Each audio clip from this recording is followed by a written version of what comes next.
नमस्कार, बहुत स्वागत है आपका न्यूज़ नेशन के डिजिटल प्लेटफॉर्म पर। मैं हूँ आपके साथ ज्योति, मेरे साथ मेरे सहयोगी मोहित। मोहित, एक दुखद खबर से आज सुबह की शुरुआत हुई जो झांसी से आई, जहां 10 परिवारों को कभी ना भूलने वाला गम मिला। देखिए, झांसी में जो एक जिला अस्पताल था, वहां पर रात को 10:30 बजे बच्चों के वार्ड में अचानक से आग धधकी और 10 बच्चों की मौत हो गई। 37 से ज्यादा बच्चों को निकाला गया, खिड़की तोड़कर बाहर निकाला गया। ऐसा दर्दनाक हादसा जिससे कई परिवार टूट गए। देखिए, अभी हाल ही में कई परिवारों को खुशियाँ मिली थी, बच्चा होने की खुशियाँ थी, वहाँ पर जश्न मनाया जा रहा था। अब ये था कि चलो बच्चा अस्पताल में है, जब बच्चा पैदा होता है तो 1-2 दिन इन कुछ प्रॉब्लम होती है तो इनक्यूबेटर में रखा जाता है देख-रेख के लिए। उसके बाद बच्चे को घर आना था।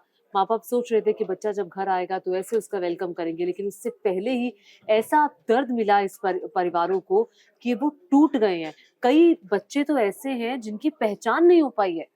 बिल्कुल देखिए यहाँ पर सबसे बड़ी मुश्किल अब इस हादसे के बाद यही है कि आखिर बच्चों की पहचान कैसे की जाए। देखिए अभी जब हम लोग सुन रहे थे जो परिजन थे उनका सवाल यही था कि हमारे सामने जब शव लाए गए, उन शव में कैसे कोई पहचान सकता है? बड़ी बात ये है और दूसरी चीज़ एक समस्या ये भी है कि जो बच्चे बच गए हैं, चूँकि आप अगर देखेंगे तो 1 साल, 1 माफ़ कीजिए 1 महीना कुछ दिन के जो बच्चे होते हैं वो लगभग 1 महीना, 1 1 दिन, 2 1 दिन, दिन, 5 5 दिन, दिन 10 तो दिन वो बच्चे एक से ही लगभग दिखते हैं, तो उनमें भी पहचान करना भी पहचान। चुनौती बनी हुई है यहाँ पर सबसे हालाँकि बड़ी चीज़। प्रशासन की तरफ से कहा गया है कि हम डीएनए टेस्ट कराएँगे, लेकिन एक परिवार को मैं सुन रही थी मोहित, उस वो उनके परिजन थी, उनका कहना था कि हमने तो बच्चों को देखा ही नहीं, हमें तो नर्सरी में जाने ही नहीं दिया जाता था। कहा जाता था कि अगर आप जाएँगे तो इन्फेक्शन हो जाएगा। एक बार भी हमने बच्चों को नहीं देखा। एक माँ को हम रोते हुए देख रहे थे, उनका ये कहना था कि एक बार मेरे बच्चे का चेहरा मुझे दिखा दो, एक बार। वो माँ रो रही थी कि जिसने बच्चा पैदा करने के बाद वो बच्चा इंक्यूबेटर में ही था, वो देख ही नहीं पाई थी। बिल्कुल, यहाँ पर देखिए अब हम अगर अस्पताल की बात करें, झांसी का महारानी लक्ष्मीबाई मेडिकल कॉलेज है, जो कि वहाँ पर बड़ा मेडिकल कॉलेज माना जाता है और सबसे बड़ी बात ये है कि उस मेडिकल कॉलेज की आप अहमियत इस बात से समझिए कि आस-पास के लगभग 200 किलोमीटर का जो रेडियस है, जितने जिले हैं वहाँ पर बुंदेलखंड में ललितपुर, टीकमगढ़, निवाड़ी, इसके अलावा जालौन, उरई, इन तमाम जगहों से 100-100, 150-150, 200-200 किलोमीटर से लोग वहाँ पर अपना इलाज कराने के लिए एकमात्र आते हैं। जिला अस्पताल है ये एक झांसी का, और मेडिकल झांसी के कॉलेज, पूर्व हाँ, मेडिकल कॉलेज है। मेडिकल कॉलेज एक बड़ा जो हाँ। अस्पताल हम कहेंगे, वो है। वहाँ पर चिकित्सा सुविधा के उसके अलावा अगर लोग या तो फिर भोपाल चले जाते हैं या दिल्ली आते हैं या फिर झांसी के मेडिकल कॉलेज में जाते हैं। लेकिन देखिए, लापरवाही भी हद दर्जे की थी। जहाँ पर इस बच्चा वार्ड में 18 बच्चों की परमिशन थी कि 18 बच्चों को एक टाइम पे भर्ती किया जाएगा।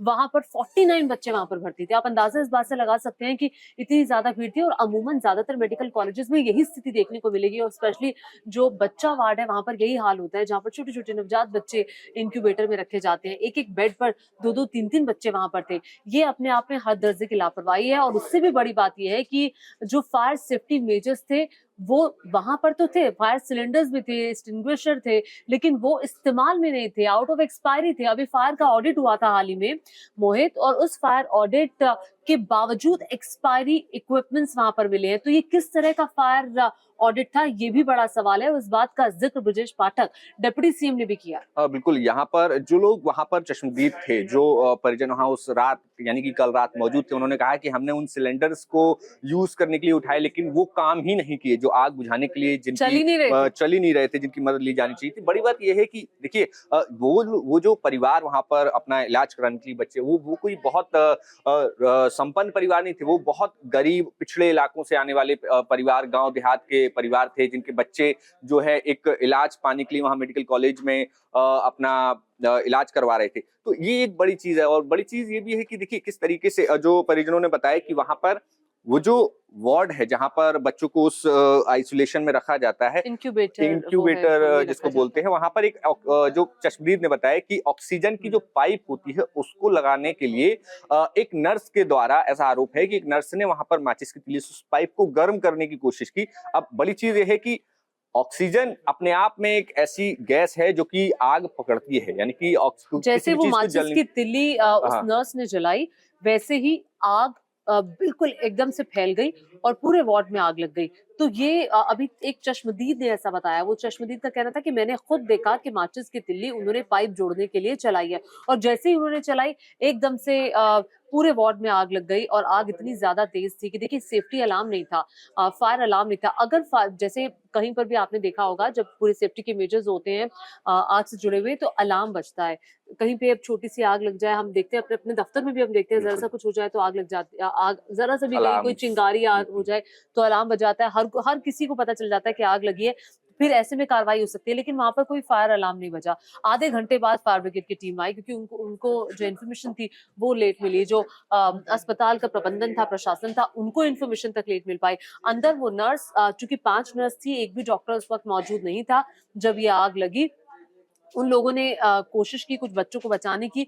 वो इस तरह का माहौल वहाँ पर था कि सारे इक्विपमेंट्स जलकर खाक हो गए थे और ऐसी स्थिति में जब सारे इक्विपमेंट्स जलकर खाक हो गए हैं और उन बच्चों का क्या हाल हुआ होगा, उन बच्चों के शवों के साथ क्या होगा, जिन 10 बच्चों की मौत हुई है, शरीर काले पड़ चुके थे। बिल्कुल वो तस्वीरें हमने वो देखी बहुत तस्वीरें बीभत्स थी और बड़ी चीज़ ये है कि वहाँ पर अगर हम फायर फाइटर्स की बात करें अगर जो अग्निशमन विभाग को सूचना दी गई वहाँ से सिर्फ 5 से 10 मिनट की दूरी पर है। ये जो फायर का स्टेशन है फायर स्टेशन झांसी के मेडिकल कॉलेज से इलाही चौराहे पर वहाँ पर है और वहाँ से मुश्किल 4 से 5 किलोमीटर की दूरी होती है। तो ऐसे में वहाँ पर आधा घंटा लगना ये अपने आप में बड़ा सवाल है। दूसरी चीज़ ये है कि वो जो वार्ड था वो काफ़ी हाईली सेंसिटिव वार्ड माना जाता है और पूरी तरीके से वो बंद रहता है और इस वजह वो भी एक बड़ा कारण रहा कि जैसे ही आग लगी तो धुएं के कारण वहां पर और आग एकदम से फैलती चली गई और सारे जो इक्यूवेटर जो बताया आपने कि इक्यूवेटर्स इंक्यूबेटर या सब में ऑक्सीजन जा रही थी तो इसलिए वो आग और बढ़ती चली गई। तो ये तमाम कारण थे। बड़ी बात ये है कि जैसे ही प्रशासन को ये खबर लगी और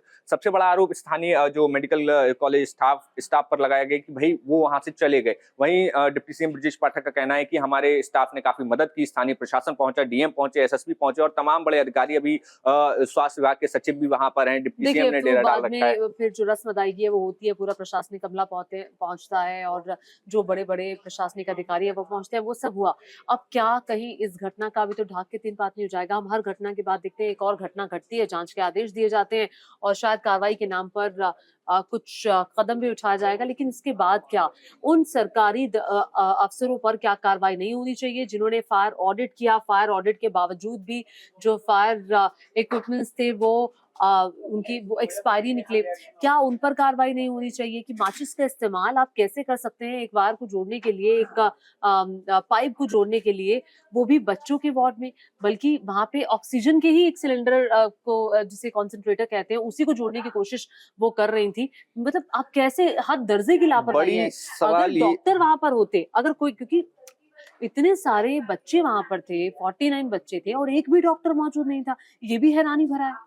बिल्कुल यहाँ पर डॉक्टर्स का ना होना और इसके साथ ही साथ देखिए वो जो कहा जा रहा है ना कि एक पाइप जोड़ने के लिए इन तमाम बड़ी-बड़ी महंगी-महंगी मशीनों के लिए टेक्निकल स्टाफ होता है, टेक्नीशियंस हुँ। होते हैं, ये वहाँ नर्स का पर काम नहीं है नर्स कि का वो काम नहीं है, नर्स का काम नहीं है नर्स का काम नहीं है। कि वो जो ऑक्सीजन कंसंट्रेटर है उसको जोड़ने का काम करेगी। नर्स का काम नहीं है, वो स्टाफ कहाँ पर था? बड़ी बात यही है कि वो स्टाफ कहाँ पर था और उसके बाद जैसे ही आग लगी तो वहाँ पर देखिए पीछे ही हॉस्टल्स हैं, सारे डॉक्टर्स वहीं रहते हैं, पूरा स्टाफ, पूरा सारे अधिकारी मेडिकल कॉलेज का जो कैंपस है वहीं पर हैं। तो ऐसे में उनको कितना समय लग गया, क्या वहाँ पर कोई लापरवाही होने दी गई? क्योंकि बताया जा रहा है काफ़ी शाम में ही ये घटना घटी और रात देर को साढ़े रात 10 तक। बजे की ये घटना है बिल्कुल और और हालाँकि ये घटना घटने के मैं आपको रोक रही हूँ, माफ़ कीजिएगा। ये घटना घटने के तुरंत बाद कार्रवाई की गई आधे 1 घंटे तक जो स्थिति थी बाद में वो सामान्य हो गई थी। लेकिन बड़ा सवाल ये है कि सब कुछ तो जलकर खाक हो गया। अब क्या? आगे क्या? आपको लगता है कि कुछ होगा? देखिए बड़ा सबसे दुखद बात ये है कि जिन घरों में खुशियाँ आई थी, जिन घरों में नवजात बच्चों ने जन्म लिया था, किलकारियाँ गूंज रही थी, अब वहाँ मातम की स्थिति है और उससे भी दर्दनाक ये है कि जो परिवार हैं, जिनके बच्चे उन्हें नहीं पता, लोगों को पता ही नहीं कि उनका बच्चा जान उसकी जा चुकी है या फिर वो जिंदा है क्योंकि पहचान हो पाना मुश्किल है, जिंदा 3 बच्चों बच्चों की की भी। पहचान नहीं हो पाई है मोहित अभी और कई परिवार ऐसे हैं जिनको ये कहा गया है कि आपका बच्चा है लेकिन वो पहचानते ही नहीं है। जैसा कि आपने कहा वो पहचानते ही नहीं है क्योंकि 1, 2, 3, 4 दिन का बच्चा, 1 महीने का बच्चा जो इंक्यूबेटर में ही है, उसकी पहचान कैसे हो पाएगी? और बड़ा सवाल ये भी है कि जिन 37 बच्चों को बचाया गया है उनमें से 16 की हालत अभी गंभीर है। बच्चों को खिड़की से बाहर फेंका गया था, उसी अवस्था में जिस अवस्था में वो थे, बच्चों के बदन पे उस वक़्त कपड़े नहीं थे, ऐसे ही बाहर फेंका गया था।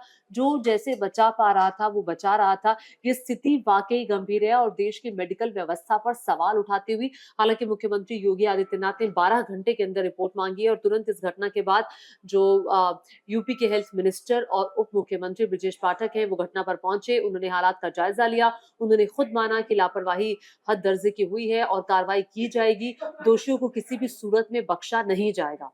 कुछ कहना चाहेंगे? देखिए फिलहाल तो यही है कि अभी वेट एंड वॉच की स्थिति है और सरकार की तरफ से जो मृतक बच्चे हैं उनके परिजनों को 5-5 लाख रुपए की सहायता की घोषणा की गई है और जो घायल बच्चे हैं उनके परिजनों को 50,000 रुपए की घोषणा की गई है। वहीं प्रधानमंत्री कार्यालय और राष्ट्रपति कार्यालय से भी शोक संवेदनाएं आई हैं।